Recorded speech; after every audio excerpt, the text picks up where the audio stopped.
آخر ایک کمپنی صرف ایک سال میں بھاری نقصان سے نکل کر بڑے منافع تک کیسے پہنچ سکتی ہے؟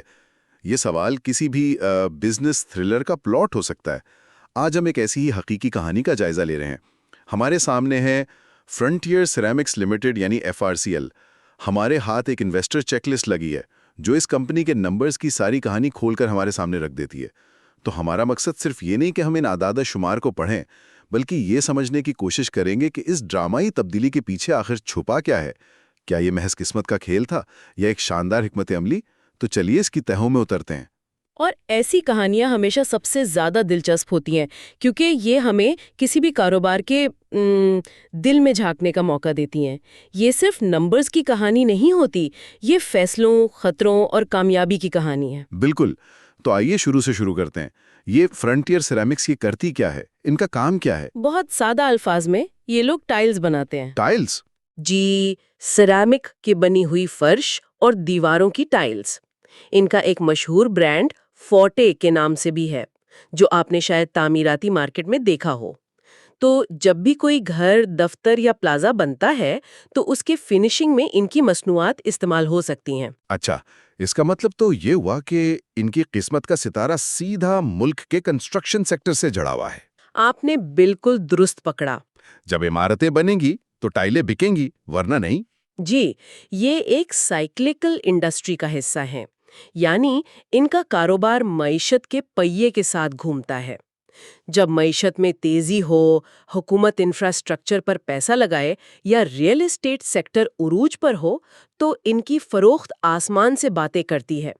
لیکن جیسے ہی معاشی سست روی آتی ہے، سب سے پہلے تعمیراتی منصوبے رکتے ہیں اور ان کی سیلز پر براہ راست اثر پڑتا ہے۔ ٹھیک ہے، اور یہیں سے میرے خیال میں کہانی میں ڈرامائی موڑ آتا ہے، کیونکہ جو اعداد و شمار ہمارے سامنے ہیں وہ کسی معاشی سستی روی کی نہیں بلکہ ایک دھماکے کی نشاندہی کر رہے ہیں۔ آئیے پچھلے 2 مالی سالوں کا موازنہ کرتے ہیں، جون 2024 اور جون 2025۔ جی، اور یہ اعداد و شمار ہی اس ساری گفتگو کا مرکز ہے۔ سب سے پہلے ان کی کل فروخت یعنی ریونیو کو دیکھتے ہیں۔ مالی سال 2024 میں کمپنی نے 3.42 ارب روپے کی سیلز کی۔ ایک سال بعد 2025 میں یہ نمبر 4.39 ارب روپے تک پہنچ گیا۔ 4.39 ارب، یہ تو تقریباً 28% کا اضافہ ہے۔ جی، تقریباً 28%۔ 28% اضافہ؟ یہ صرف ایک نمبر نہیں ہے، یہ اس بات کا اشارہ ہے کہ مارکیٹ میں یا تو کوئی بہت بڑی تبدیلی آئی ہے یا پھر اس کمپنی نے اپنے حریفوں سے مارکیٹ کا ایک بڑا حصہ چھین لیا ہے۔ بالکل، سوال یہی ہے کہ یہ اضافہ آیا کہاں سے؟ لیکن اس سے بھی زیادہ حیران کن بات ان کا منافع ہے۔ 2024 میں کمپنی 109.9 ملین روپے کے خالص نقصان میں تھی، یعنی تقریباً 11 کروڑ روپے کا گھاٹا۔ 11 کروڑ کا نقصان، ٹھیک۔ اور صرف ایک سال کے اندر 2025 میں وہ 147.5 ملین روپے یعنی تقریباً 15 کروڑ روپے کے خالص منافع میں آ گئیں۔ یہ نقصان سے منافع کا سفر ہی اصل کہانی ہے۔ یہ تو حساب کتاب میں زمین آسمان کا فرق ہے۔ اس کا مطلب ہے کہ فی شیئر آمدنی یعنی EPS وہ بھی منفی سے مثبت ہو گئی ہوگی؟ یقیناً، EPS منفی 2.90 روپے سے چھلانگ لگا کر مثبت 3.89 روپے پر آ گئی۔ سرمایہ کاروں کے لیے یہ سب سے واضح اشارہ ہوتا ہے کہ کمپنی کی فی شیئر کمانے کی صلاحیت نہ صرف بحال ہوئی ہے بلکہ بہت مضبوطی سے واپس آئی ہے۔ لیکن یہاں ایک سوال پیدا ہوتا ہے، کیا یہ سب کچھ صرف زیادہ مال بیچنے کی وجہ سے ہوا یا کمپنی اب ہر ٹائل بیچ کر پہلے سے زیادہ پیسے بھی کما رہی ہے؟ مطلب ان کے منافع کے مارجنز کا کیا بنا؟ یہ بہت اہم نکتہ ہے اور جواب ہے جی ہاں، اور وہ بھی غیر معمولی طور پر۔ ان کے گراس مارجن کو دیکھیں، 2024 میں یہ صرف 2.12% تھا۔ صرف 2%؟ جی، یعنی ہر 100 روپے کی سیل پر ٹائل بنانے کی لاگت نکال کر ان کے پاس صرف 2 روپے بچتے تھے۔ لیکن 2025 میں یہی مارجن بڑھ کر 9.13% ہو گیا۔ 2% سے 9%، یہ اضافہ تو بہت اچھا لگ رہا ہے، لیکن کیا یہ ایک بہت کم بیس سے شروع ہونے کی وجہ سے اتنا بڑا نظر آ رہا ہے؟ میرا مطلب ہے 2% سے 9% پر جانا شاید آسان ہو، لیکن کیا وہ اسے 15 یا 20% تک لے جا سکتے ہیں؟ اصل چیلنج تو وہ ہوگا۔ آپ کا سوال بالکل بجا ہے۔ یہ ایک بہتری کا آغاز ہے، منزل نہیں۔ لیکن اس سے بھی اہم نیٹ پروفٹ مارجن ہے، جو تمام انتظامی اور دیگر اخراجات نکالنے کے بعد بچتا ہے۔ یہ منفی 3.21% سے مثبت 3.36% پر آ گیا ہے۔ اس کا مطلب صاف ہے کہ کمپنی صرف زیادہ نہیں بیچ رہی، بلکہ وہ اپنی پوری مشینری کو زیادہ مؤثر طریقے سے چلا رہی ہے۔ یہ کارکردگی میں ایک بنیادی بہتری کی علامت ہے۔ تو پھر وہی ملین ڈالر سوال، یہ بہتری آئی کیسے اور کیا یہ پائیدار ہے؟ اس کے لیے ہمیں ان کے اخراجات کی گہرائی میں جانا ہوگا۔ کون سی چیزیں ان کے منافع کو کھا جاتی ہیں؟ یہاں دو بڑے اور فیصلہ کن عوامل ہیں۔ پہلا ہے توانائی۔ توانائی؟ جی۔ ٹائلز بنانے کے عمل میں بھٹیوں کو بہت زیادہ درجہ حرارت پر چلانا پڑتا ہے، جس کے لیے گیس اور بجلی بے تحاشا استعمال ہوتی ہے۔ یہ ان کے سب سے بڑے اخراجات میں سے ایک ہے۔ رپورٹ میں صاف لکھا ہے کہ ماضی میں جب بھی توانائی کی قیمتیں بڑھی ہیں، ان کے مارجنز سکڑ گئے ہیں۔ تو حالیہ بہتری کی وجہ کیا بتائی گئی ہے؟ کیا انہیں سستی گیس مل گئی؟ ضروری نہیں کہ توانائی سستی ہوئی ہو، لیکن چیک لسٹ کے مطابق مینجمنٹ نے توانائی کے بہتر استعمال اور پیداواری کارکردگی کو بڑھایا ہے۔ اچھا، کارکردگی، یہ ایک بہت عمومی لفظ ہے۔ اس کا اصل مطلب کیا ہو سکتا ہے؟ انہوں نے نئی جدید بھٹیاں لگائی ہوں جو کم گیس استعمال کرتی ہیں، یا شاید انہوں نے اپنے پروڈکشن شیڈیول کو اس طرح ترتیب دیا ہو کہ پیک آورز میں بجلی کا استعمال کم سے کم ہو۔ اصل کیسے ہی اس کہانی کا دلچسپ ترین حصہ ہے۔ اور دوسرا بڑا خرچ کیا ہے؟ وہ ہے خام مال، خاص طور پر درآمدی سامان۔ یہ لوگ ٹائلز پر چمک لانے کے لیے گلیز اور ڈیزائن کے لیے پرنٹس جیسی چیزیں باہر سے منگواتے ہیں۔ اوہ، تو ڈالر کا ریٹ بھی ان پر اثر انداز ہوتا ہوگا۔ بالکل۔ جب بھی پاکستانی روپیہ ڈالر کے مقابلے میں کمزور ہوتا ہے تو یہ درآمدی سامان خود بخود مہنگا ہو جاتا ہے، جس سے ان کی پیداواری لاگت بڑھ جاتی ہے۔ اس کا مطلب تو یہ ہوا کہ کسی بھی سرمایہ کار کے لیے یہاں 3 بڑے خطرے واضح ہیں۔ اول، پاکستان میں توانائی کی بڑھتی قیمتیں۔ دوم، روپے کی قدر میں کمی۔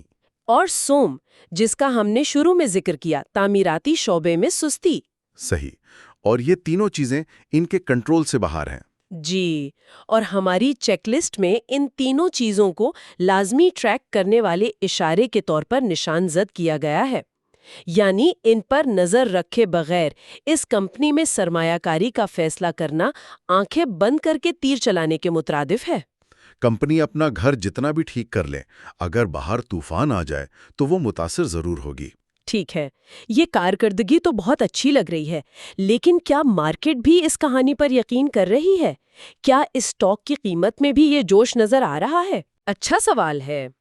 اعداد و شمار پر نظر ڈالتے ہیں۔ کمپنی کی کل مارکیٹ کیپٹلائزیشن تقریباً 3.39 ارب روپے ہے۔ 3.39 ارب؟ جی، اور اس کی پی ای ریشو یعنی پرائس ٹو ارننگز ریشو تقریباً 17.8 ہے۔ یہ ریشو بتاتی ہے کہ سرمایہ کار کمپنی کے ہر 1 روپے کے منافع کے لیے 17.8 روپے دینے کو تیار ہے۔ 17.8 کی پی۔ اس سیکٹر کی دوسری کمپنیوں کے مقابلے میں یہ کیسی ہے؟ کیا مارکیٹ اسے ایک مستحکم کمپنی کے طور پر دیکھ رہی ہے یا ایک ایسی کمپنی کے طور پر جس میں ابھی بہت زیادہ ترقی کی گنجائش باقی ہے؟ یہ نمبر ہمیں بتاتا ہے کہ مارکیٹ مستقبل کے بارے میں محتاط طور پر پر امید ہے۔ آپ نے صحیح تجزیہ کیا۔ یہ نہ بہت زیادہ ہے نہ بہت کم، لیکن جو چیز یہاں سب سے زیادہ مثبت اور قابل ذکر ہے وہ ہے اس کا قرض اور ایکویٹی کا تناسب، یعنی ڈیٹ ٹو ایکویٹی ریشو۔ یہ تقریباً 0.02 ہے۔ صرف 0.02؟ یہ تو تقریباً نہ ہونے کے برابر ہے۔ جی، اور یہ ایک بہت ہی مضبوط علامت ہے۔ اس کا مطلب ہے کہ کمپنی پر قرضوں کا کوئی خاص بوجھ نہیں ہے۔ وہ جو بھی منافع کماتی ہے اسے سود کی ادائیگی پر خرچ کرنے کی بجائے کاروبار کو بڑھانے کے لیے دوبارہ استعمال کر سکتی ہے۔ بحران کے وقت میں ایسی کمپنیاں زیادہ محفوظ ہوتی ہیں۔ لیکن شیئر کی قیمت میں تو کافی اتار چڑھاؤ نظر آ رہا ہے۔ حال ہی میں قیمت 95 روپے کے قریب تھی، لیکن پچھلے 1 سال میں یہ 17 روپے سے 109 روپے تک گئی ہے۔ اس کا کیا مطلب ہے؟ یہ بہت زیادہ والیٹیلٹی یعنی اتار چڑھاؤ کو ظاہر کرتا ہے۔ اس سے پتہ چلتا ہے کہ مارکیٹ ابھی تک اس کمپنی کے مستقبل کے بارے میں پوری طرح سے یکسو نہیں ہے۔ کچھ سرمایہ کاروں کو اس کی ٹرن اراؤنڈ کہانی پر پورا یقین ہے اور وہ اسے خرید رہے ہیں، جبکہ دوسرے شاید ابھی بھی اس کے ماضی کے نقصانات کو دیکھ کر محتاط ہیں۔ تو یہ سٹاک ان لوگوں کے لیے نہیں جو سکون کی نیند سونا چاہتے ہیں؟ شاید نہیں۔ ایک اور اہم سوال، کیا یہ منافع صرف کاغذوں میں ہے یا کمپنی کے پاس نقد رقم بھی آ رہی ہے؟ یہ جانچنا بہت ضروری ہے، اور اچھی خبر یہ ہے کہ ان کا آپریٹنگ کیش فلو تقریباً 390 ملین روپے مثبت ہے۔ اچھا، اس کا مطلب ہے کہ کمپنی اپنے بنیادی کاموں سے حقیقی نقد رقم پیدا کر رہی ہے، جو ایک بہت صحت مند علامت ہے۔ تاہم ایک چھوٹی سی تشویش کی بات بھی ہے، ان کا ورکنگ کیپٹل قدرے منفی ہے۔ ورکنگ کیپٹل منفی ہونے کا کیا مطلب ہے؟ اسے ذرا آسان الفاظ میں سمجھائیں۔ اسے اس طرح سمجھیں کہ آپ کے بٹوے میں 1000 روپے ہیں، یہ آپ کے قلیل مدتی اثاثے ہیں، لیکن آپ کو آج شام تک دوستوں کو 1200 روپے واپس کرنے ہیں، یہ آپ کی قلیل مدتی ذمہ داریاں ہیں۔ آپ تکنیکی طور پر 200 روپے کم ہیں۔ FRCL کی صورتحال کچھ ایسی ہی ہے، اگرچہ ان کے پاس کاروبار سے پیسہ آ رہا ہے، لیکن انہیں فوری ادائیگیوں کے لیے تھوڑی تنگی کا سامنا ہو سکتا ہے۔ یہ کوئی بڑا خطرہ نہیں، لیکن اس پر نظر رکھنا ضروری ہے۔ تو ہم نے بہت سے اعداد و شمار اور عوامل پر بات کی۔ آئیے اب ان سب کو اکٹھا کر کے ایک واضح تصویر بناتے ہیں۔ اگر ہم مثبت اور منفی پہلوؤں کو الگ الگ دیکھیں تو کیا نتیجہ نکلتا ہے؟ اچھی علامات کیا ہیں؟ مثبت پہلو کافی مضبوط ہے۔ اول، آمدنی تیزی سے بڑھ رہی ہے۔ دوم، کئی سالوں کے نقصان کے بعد کمپنی منافع میں آ گئی ہے۔